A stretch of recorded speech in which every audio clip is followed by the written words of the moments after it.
Hi friends, আজকের এই ভিডিওটিতে আমরা টাগ কোয়েশ্চেনের উপর নিয়ে কথা বলব। টাগ কোয়েশ্চেন কীভাবে করা হয় আর টাগ কোয়েশ্চেনের রুলসগুলো কী। তাহলে যাদের টাগ কোয়েশ্চেনের উপরে প্রবলেম আছে, সমস্যা আছে, ডাউট আছে, তাদের কারণে ভিডিওটি খুবই ইম্পর্টেন্ট হবে। তাহলে ভিডিওটি সম্পূর্ণভাবে দেখবে, তখন সব কিছু বুঝতে পারবে। ঠিক আছে? অ্যাকচুয়ালি কী হয়, টাগ কোয়েশ্চেন দুই রকমের করা হয়। একটা হলো অ্যাফার্মেটিভ স্টেটমেন্ট থেকে নেগেটিভ টাগ কিভাবে করে, আরেকটা আছে নেগেটিভ স্টেটমেন্ট থেকে অ্যাফার্মেটিভ টাগ কিভাবে করে। প্রথমে আমরা অ্যাফার্মেটিভ থেকে নেগেটিভ টাগ কিভাবে করে তার বিষয়ে জানব। এরপরে আমরা নেগেটিভ স্টেটমেন্ট থেকে অ্যাফার্মেটিভ টাগ কিভাবে করে তার বিষয়ে জানব। তো গতিকে আমরা প্রথমে অ্যাফার্মেটিভ স্টেটমেন্ট থেকে নেগেটিভ টাগ করব, এরপরে আমরা নেগেটিভ স্টেটমেন্ট থেকে অ্যাফার্মেটিভ টাগ করব। কারণ প্রথমে আমরা সহজটা জানতে হয়, এরপরে কঠিনটা। যখন আমরা সহজ লাহে লাহে জানতে থাকবো, তখন আমরা লাহে লাহে কঠিনটাও পারবো। কথাটা এটাই। ঠিক আছে?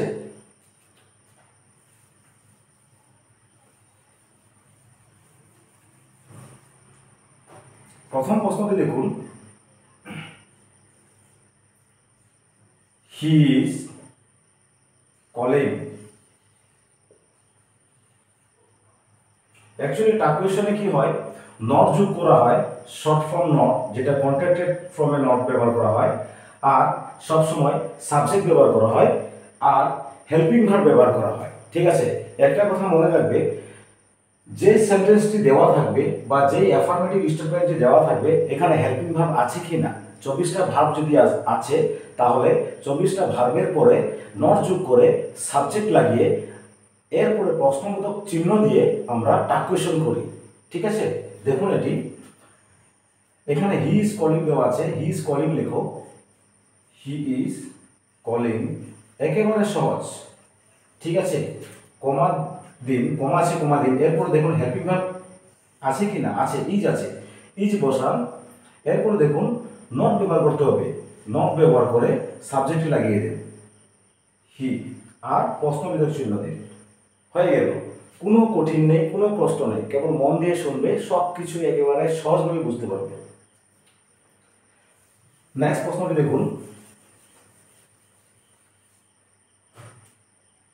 2 নম্বর, সি ইজ ড্রাইভিং। ঠিক আছে? দেখুন, সি ইজ ড্রাইভিং, এটি লিখুন, সি ইজ ড্রাইভিং, কমা দিন, এরপর দেখুন হেল্পিং ভার্ব আছে কি না। প্রথম যেটি সেন্টেন্সটি বসানো হয়েছে, এখানে হেল্পিং ভার্ব আছে কি না, আছে, ইজ আছে না, ইজ থাকলে ইজ বসান, ইজ বসানোর লগে নট ব্যবহার করুন, short form contracted form not, এরপর দেখুন সাবজেক্টে কি আছে, সি আছে, সি বসান, সি বসালাম, এরপরে প্রশ্নবোধক চিহ্ন দিন, হয়ে গেল। কোনো কঠিন নেই।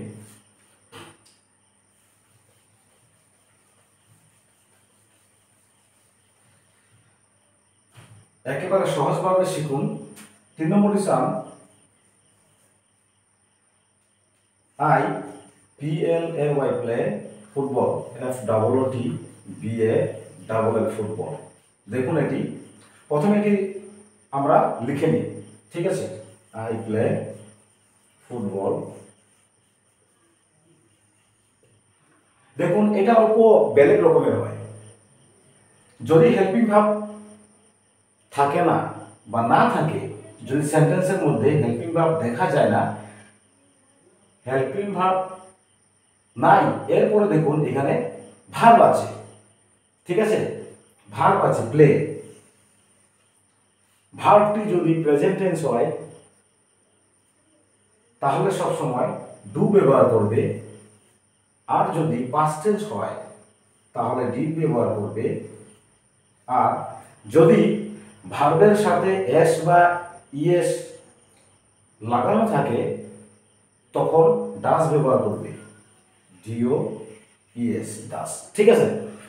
এটি সিম্পল প্রেজেন্ট টেন্স, এখানে কোনো এস বা ইএস যোগ হয়নি, এখানে সিম্পল প্লে আছে, এটি প্রেজেন্ট টেন্স। প্রেজেন্ট টেন্স থাকলে আমরা সবসময় ডু ভার্ব ব্যবহার করব। ঠিক আছে? ডু দিন, ডুর পরে নট লাগাতে হবে, short form not, do not, এরপরে সাবজেক্টটি বসিয়ে দিন আই। প্রশ্নগুলো ঠিক আছে। এরপরে নেক্সটটি দেখুন,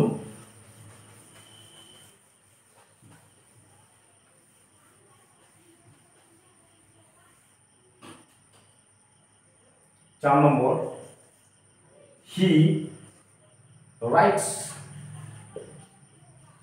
রাইটস এ লেটার, কমা দিন, প্রথমে একটু বসিয়ে দিন হি রাইটস এ লেটার। এরপর দেখুন এখানে হেল্পিং ভার্ব নাই, কোনো হেল্পিং ভার্ব নেই, কিন্তু দেখা যাচ্ছে যে এখানে ভার্ব আছে। ঠিক আছে, দেখুন তো ভার্বটি কোন টেন্সে আছে, ভার্বটি প্রেজেন্ট ইন্ডিফিনিট টেন্সে আছে, আর ভার্বের সাথে এস বা ইয়েস লাগানো আছে। ঠিক আছে, যদি এস বা ইয়েস লাগানো থাকে তখন আমরা সবসময় ডাস ব্যবহার করি, ডাস, এটা মনে রাখবেন, ডাস। তো প্রথমে ডাস দিন, এখানে ডিওইএস ডাস, ডাসের মধ্যে নট ব্যবহার করুন, শর্ট ফর্ম না, ডাজ নট, কন্ট্রাক্টিভ ফর্মে নট ব্যবহার করেছে সেটি ডাজ নট, আর সাবজেক্টে কি আছে, হি আছে, হি বসিয়ে দিন, হি বসিয়ে দিন, এরপরে প্রশ্নবোধক চিহ্ন দিন, হয়ে গেল, কোনো কঠিন নেই, একেবারে সহজ, কেবল মনোযোগ দিন, সব কিছু বুঝতে পারবে।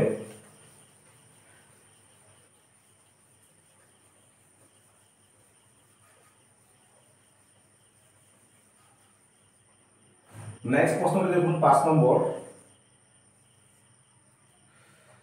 ইট is very hot today, it is very hot today, এটি লিখুন, it is very hot today. ঠিক আছে, আমরা এটি বসালাম। এরপর দেখুন একটা কথা মনে রাখবেন, যদি সাবজেক্টে যদি কোনো ইট থাকে, ইট লেখা থাকে, সাবজেক্টে যদি ইট থাকে তাহলে আমরা লাস্টে ইটে দিব, আর যদি সাবজেক্টে কোনো বস্তু থাকে, যে কোনো বস্তুর নাম, ঠিক আছে, তাহলে ইট বসাবে। আরেকটি কথা, যদি সাবজেক্টে কোনো লেডিসের নাম থাকে, যেরকম সীতা, তখন আমরা সবসময় সি বসাবো, কারণ তার কোয়েশনে সবসময় প্রনাউন ব্যবহার হয়, প্রনাউন, যেরকম রাম যদি থাকে লেখা, আমরা কি বসাবো এখানে লাস্টে, আমরা সবসময় হি বসাবো। মাদার যদি থাকে আমরা সি বসাবো, ফাদার থাকলে আমরা কি বসাবো এখানে, হি বসাবো, এটি মনে রাখবেন। তাহলে দেখুন এই সেন্টেন্সটিতে হেল্পিং ভার্ব আছে কি না, যদি আছে তাহলে এটি বসিয়ে দিন, ইজ আছে, ইজ বসালাম, এরপরে কন্ট্রাক্টিভ ফর্মে যেটা নট ব্যবহার করা হয়, নট লিখুন, এরপরে সাবজেক্ট কি আছে, ইট আছে, ইট বসিয়ে দিন, হয়ে গেল। ঠিক আছে, তাহলে ভিডিওটি ভালো লাগলে ভিডিওটি লাইক, কমেন্ট আর শেয়ার করবে, আর চ্যানেলটি সাবস্ক্রাইব করে দেবে।